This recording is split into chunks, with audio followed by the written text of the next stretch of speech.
वाढ, घसरण, वाढ, पुन्हा घसरण, पुन्हा स्थिर. अशा पद्धतीचा बाजार नाशिक जिल्ह्यामध्ये या आठवड्यामध्ये रब्बी कांद्यासाठी राहिला. थोडक्यात यू आकाराचा ग्राफ येईल अशा पद्धतीचा हा बाजार होता. आता बाजार स्थिरावताना दिसतो आहे. अशा वेळेस प्रश्न आहे की एप्रिलचे शेवटचे काही जे दिवस राहिलेले आहे म्हणजे पुढच्या आठवड्याचे आणि मे महिन्याचे 2-3 दिवस या सगळ्या आठवड्यामध्ये पुढच्या रविवारपर्यंत कांद्याचे बाजारभाव काय राहतील आणि अशा वेळेस आम्ही काय निर्णय घ्यायचा हे आपण या व्हिडिओमध्ये अगदी रोखठोक पद्धतीनं समजून घेऊया. नमस्कार. रविवार विशेषमध्ये दर आठवड्याप्रमाणे तुमचं स्वागत आहे. ॲग्रोशिवारमध्ये तुमचं स्वागत आहे. आज आहे 26 एप्रिल 2026. आज आपण पाहणार आहोत की पुढच्या आठवड्यात म्हणजे पुढच्या रविवारपर्यंत कांद्याच्या दराचा कल कशा पद्धतीने झुकतो आहे. जसं तुम्ही बघितलं लासलगाव आणि पिंपळगाव बाजार समित्यांपैकी पिंपळगाव बाजार समिती अशी होती की 1200पासून सुरू होऊन 1100पासून सुरू होऊन ती 1200ला गेली आणि 1150ला बंद झाली. अशा पद्धतीचे हे ट्रेंड होते आणि इतरही ठिकाणी अनेक काही ज्या बाजार समित्या होत्या तिथेही बाजारभाव साधारण 1000च्या आसपास राहिले. सुरुवातीला माझ्याकडे आकडे आहेत. नेहमीप्रमाणे मी तुम्हाला वाचून दाखवतो की कुठल्या जिल्ह्यामध्ये कुठल्या कांद्याला किंवा उन्हाळी कांदा, लाल कांदा, पांढरा कांदा मागच्या वर्षीच्या तुलनेत वाढले की घटलेत किंवा मागच्या आठवड्याच्या तुलनेत वाढले घटले ते आपण बघूया. हे कशासाठी? हे याच्यामुळे तुम्हाला आगामी काळाचा कल कळेल आणि अंदाज कळेल. हेच सगळ्या या आकडे जे आहे ते म्हणून आपण समजून घेत असतो. तर सुरुवात अहिल्यानगरपासून आपण करूया. अहिल्यानगरमध्ये उन्हाळी कांद्याच्या दरात आठवडाभरात 2.4% घसरण, वर्षभरात 15% घसरण झाली. त्याच्यानंतर छत्रपती संभाजीनगरला उन्हाळी कांद्याच्या दरात आठवडाभरात 12% आणि वर्षभरात मागच्या वर्षाच्या तुलनेत जवळपास 36% घसरण झाली. धाराशिवमध्ये उलटं आहे. लाल कांदा तिथे 23% वाढल्याचं दिसून येतं आहे. 700वर पोहोचला 565वरनं एका आठवड्यामध्ये. मात्र मागच्या वर्षीच्या तुलनेत 30%ची घसरण आहे. धुळ्यामध्ये लाल कांदा जो आहे तो 8%नी घसरला आहे आणि मागच्या वर्षीच्या तुलनेत 6.5%ची घसरण आहे. नागपूरमध्ये उन्हाळी कांदा साधारण 8%ची घसरण पण मागच्या वर्षीच्या तुलनेत 14%ची घसरण आहे. पांढरा कांदा साधारण 2.5%ची घसरण आहे. मागच्या वर्षीच्या तुलनेत साधारण 3%ची घसरण आहे. म्हणजे पांढरा कांदा मागच्या वर्षी तुम्ही ज्या किमतीला विकला होता त्यास साधारण तसेच बाजारभाव तुम्हाला नागपूर आणि नागपूर जिल्हा त्या ठिकाणी मिळताना दिसत आहेत. आता सर्वात महत्त्वाचं नाशिकचे जे उन्हाळी कांद्याचे बाजारभाव 1033 राहिले संपूर्ण आठवडाभर. ही सगळ्या जिल्ह्याची सरासरी आहे. इथे नाशिकमध्ये उन्हाळी कांद्याचे बाजारभाव 4.5% वाढलेले आहेत आणि मागच्या वर्षीच्या तुलनेत साधारण 9.4% घसरले.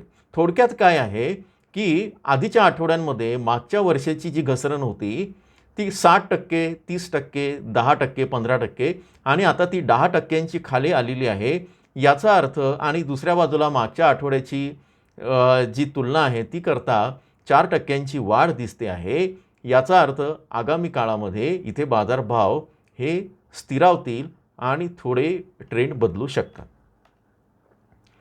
पुणे बाजार समितीमध्ये उन्हाळी कांदा जो आहे तो मागच्या वर्षीच्या तुलनेत 33%नी कमी आहे. दर 794वर आहेत. साताऱ्यामध्ये उन्हाळी कांदा 67%नी वाढलेला आहे. 1400 रुपयांपर्यंत पोहोचला आहे. लोकल कांदा 22%नी वाढलेला आहे. मागच्या वर्षीच्या तुलनेत यंदा जर तुम्ही सातारा याच्यामध्ये उन्हाळी कांदा विकत असाल तर 37% बाजारभाव जास्त मिळालेले आहेत जे चांगल्या क्वालिटीचे कांदे आहेत त्यांना. मात्र लोकल कांद्याला 18% कमी मिळाला आहे. आता सोलापूरला उन्हाळी कांदा जो आहे तो 9%नी, लाल कांदा 11%नी आणि तिथला स्थानिक कांदा 8%नी वाढला आहे.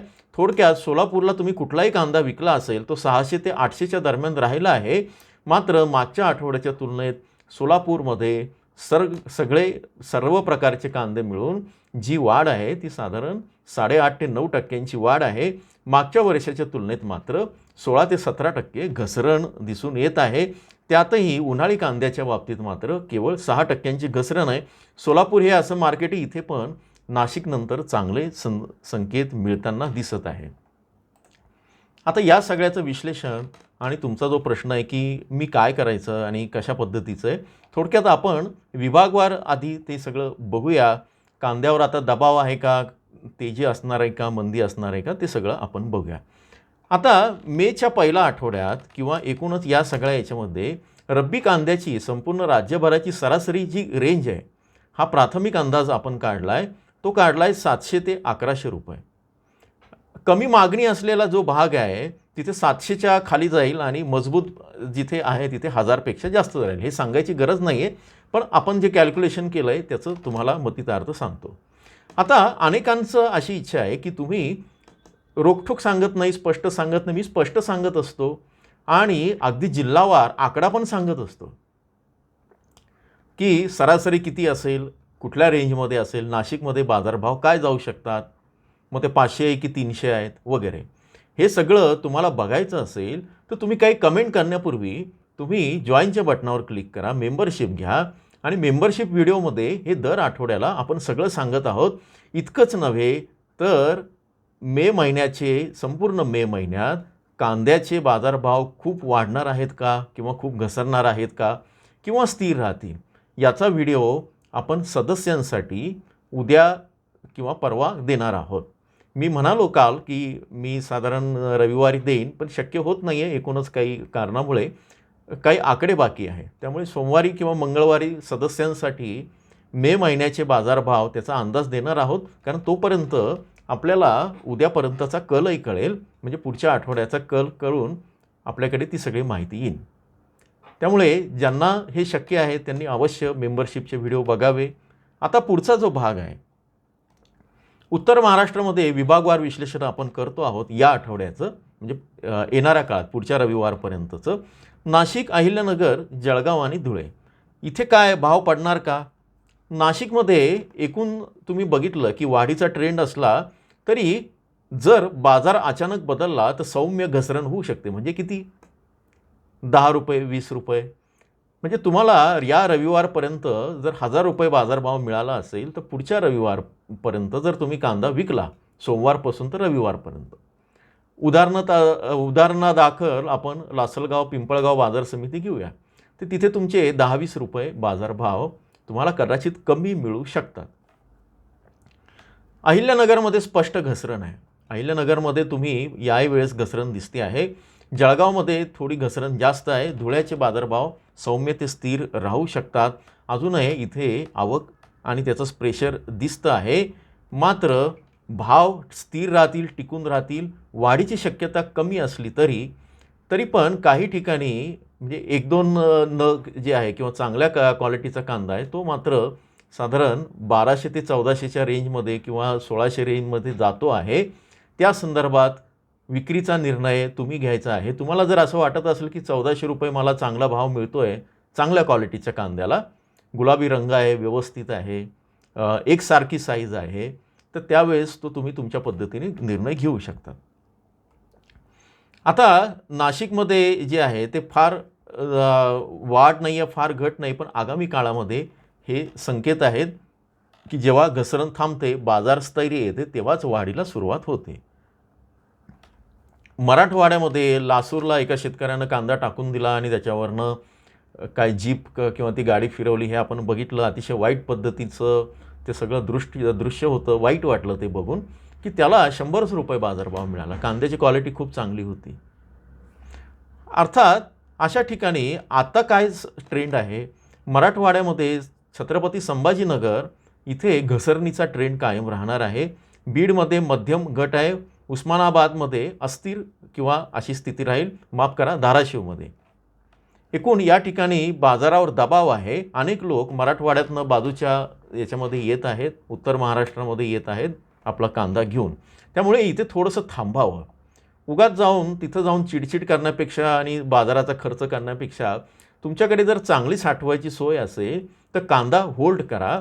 हवामानाचा अंदाज मात्र घ्या की तो पावसानं खराब होणार नाही किंवा त्या संदर्भात. पश्चिम महाराष्ट्रामध्ये पुणे सोलापूर जे आहे ती थोडीशी घसरण पण स्थिर राहतील. सांगलीमध्ये स्थिर आहे, साताऱ्यामध्ये वाढ आहे, कोल्हापुरात घट आहे. तर ही अशी स्थिती राहू शकते, राहीलच असं नाही.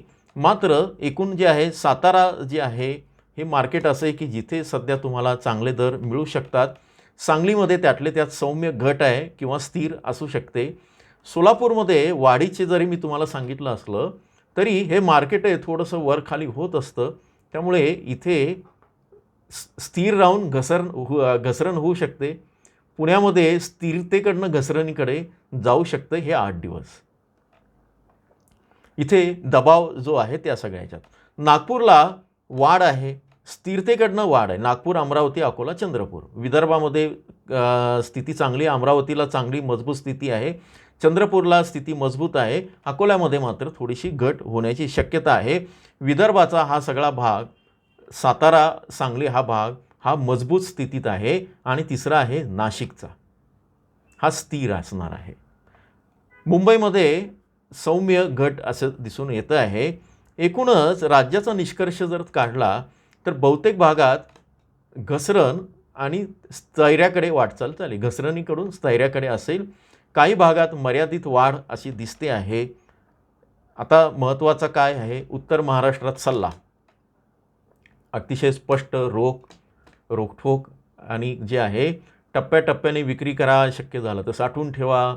हे परत परत सांगतोय नाशिक, नगर, धुळे, जळगाव या जिल्ह्यांसाठी. पश्चिम महाराष्ट्रामध्ये तुम्ही विक्री करू शकतात काही ठिकाणी.